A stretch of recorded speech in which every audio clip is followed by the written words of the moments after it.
على طول انس الشيخ على عدلته بشماله، كانت ممكن تبقى فيها خطوره النادي المعادي. على طول استلام من معوض لعبد الله السعيد، الهجمه الاهلاويه على طول عبد الله لمتعب لعبد الله، لسه عبد الله بيشوف هيسلم لمين، يقف بيها السعيد يحط لشهاب، لو سدد شهاب بقى سند لكن مغير رايه شهاب، يحط واحده رامي ربيعه احلى النقله، يقف بيها ربيعه ويدخل المنطقه. متعب يا راجل، مش جون جون جون، الكره من متعب ما لحقهاش وسقطها متعب، لكن احمد علاء طبعا نقول يسال عن الهدف بنسبه 100% لان الكره سقطت تحت العارضه، واحمد علاء يمكن لو كان عنده سرعه رد فعل اكتر من كده كان ممكن يلحق الكره، لكن اول اهداف النادي الاهلي في الدقيقه 28 براسيه عماد متعب.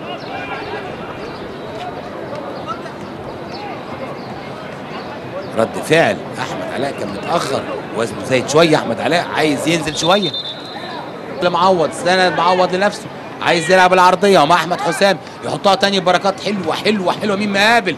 تريزيجيه لوحده، تريزيجيه لوحده، يا سلام جون، هي ملهاش غير جون. تريزيجيه لوحده استلم ووقف الراجل وحطها يعني بمزاجه، وشايف كاشف المرمى كويس عشان تبقى الدقيقه 42، لكن مين؟ محمد بركات على طول بشماله حاططها حلوه. طبعا دي الخبره بقى، الراجل دخل وسند على نقطه الجزاء لتريزيجيه اللي يضع تاني اهداف النادي الاهلي في شباك احمد علاء والمعادي. كده 2 الاهلي لا شيء المعادي. كل بدلاء النادي الاهلي قام يجري الاحماء.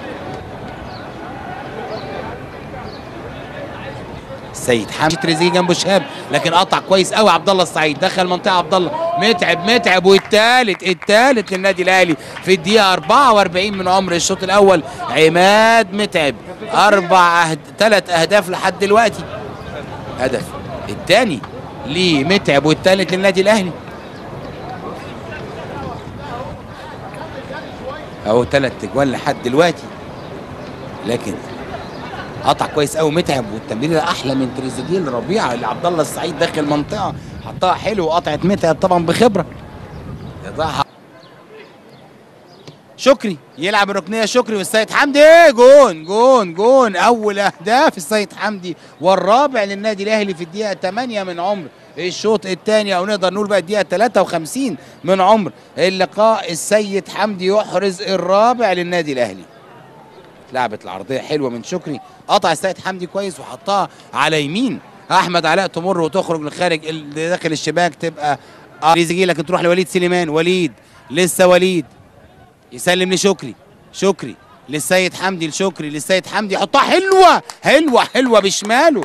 السيد حمدي على طول تمر الخامس للنادي الاهلي، واحنا في الدقيقه كام؟ في الدقيقه 75 من عمر الشوط الثاني واللقاء. بصوا حضراتكم الاعاده، السيد حمدي حلوه مع شكري، هات وخد في مساحه ضيقه على طول بشماله يحطها على يمين احمد ميمو عشان يبقى الخامس الاهلاوي شباك المعادي. سيد حمدي هدفين، متعب هدفين، هدف سيد حمدي لوليد سليمان، ترجع على طول، ترجع تاني دومينيك دي سيلفا ماشي، دي سيلفا للسيد حمدي يرجع بيها لشكري، حلوه السادس شكري على طول، والدقيقه 81 السادس الاهلاوي يحطه على طول احمد شكري على يمين احمد ميم. جمل حلوه في مساحات ضيقه، وعلى طول شكري بيقطع وياخدها بليسنج حلوه. سيد حمدي بقى بيرد على طول لشكري، الهدف الخامس كان شكري صلحها للسيد